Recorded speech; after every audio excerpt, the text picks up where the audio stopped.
പറയുന്നു, കാലം തികഞ്ഞു, ദൈവരാജ്യം സമീപിക്കാൻ അവൻ മാനസാന്തരപ്പെട്ട് സുവിശേഷത്തിൽ വിശ്വസിക്കുക. സുവിശേഷം എന്നതോ ദാവീദിന്റെ സന്തതിയായി മരിച്ച് അടക്കപ്പെട്ട് ഉയർത്തെഴുന്നേറ്റ് യേശു ക്രിസ്തു ആ സുവിശേഷം. അപ്പൊ അതുകൊണ്ട് വിളിച്ചു പറയാം, അവൻ ഒരേ ഒരു ദൈവമേ ഉള്ളൂ, യേശു ക്രിസ്തു. അവൻ മറ്റൊരു ദൈവമില്ല. അവൻ സ്തോത്രം പാട്ടുകാരൻ ഇങ്ങനെ പാടി, അവൻ ദൈവം മനുഷ്യനെ സൃഷ്ടിച്ചു, മനുഷ്യൻ മതങ്ങളെ സൃഷ്ടിച്ചു.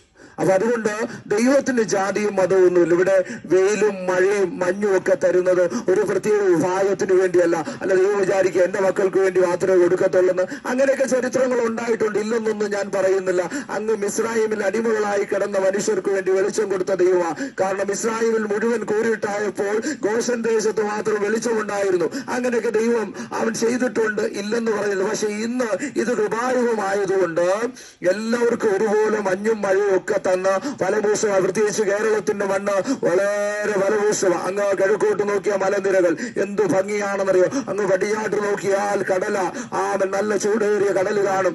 തെക്കോട്ട് അവൻ വടക്കോട്ട് ഇങ്ങനെ പരന്നു കിടക്കുന്ന ഈ ഭൂമി അവൻ സ്വത്ത്. അങ്ങ് കോട്ട കെട്ടി, മനുഷ്യൻ കെട്ടിയ കോട്ടയല്ല കിഴക്ക്. അവന്റെ കോട്ട കെട്ടി നമ്മളെ എന്ത് ചെയ്തിരിക്കുക, ഇങ്ങനെ സൂക്ഷിച്ചിരിക്കുക. ഒരു വെള്ളപ്പാച്ചിൽ ഇറമ്പി പാഞ്ഞു വന്നാൽ നിന്റെ അടുക്കലോളം എത്തത്തില്ല എന്ന്. അവനൊക്കെ സ്തോത്രം കിഴക്ക് പർവ്വതങ്ങൾ മലനിരകൾ കെട്ടി നമ്മളെ ഇങ്ങനെ സൂക്ഷിച്ചു. അവൻ ഇനി അങ്ങോട്ട് പടിഞ്ഞാട്ട് പോയ കടൽ, എന്തിനാ കടല്? പർവ്വതങ്ങളിൽ കിഴക്കോട്ട് പോയ നല്ല തണുപ്പാ. അപ്പോ ഈ തണുപ്പിൽ നിന്ന് മനുഷ്യന് രക്ഷ നേടാൻ പടിഞ്ഞാറ് കടൽ വെച്ച്, കടലിലെ വെള്ളം നല്ല ചൂടാ. അവൻ ഏത് തണുപ്പത്ത് ചെന്ന് ആടിയാലും കടലിലെ വെള്ളം ചൂടാ. ഞാനും കടലിലൊക്കെ പോയിട്ടുള്ള ആളാ. കടലിൽ അവൻ ചാകാനൊക്കെ മരിക്കാനും ഒക്കെ പോയൊരു കാലഘട്ടമുണ്ട്. എങ്ങനെയെങ്കിലും ഈ ജീവിതം അങ്ങ് അവസാനിപ്പിക്കണമെന്ന് വെച്ച് കടപ്പുറത്ത് പോയി ചാടിപ്പോയ ഒരു മനുഷ്യനാണ്. അപ്പൊ അന്ന് എനിക്ക് മനസ്സിലായി കടലിലെ വെള്ളം ചൂടാ.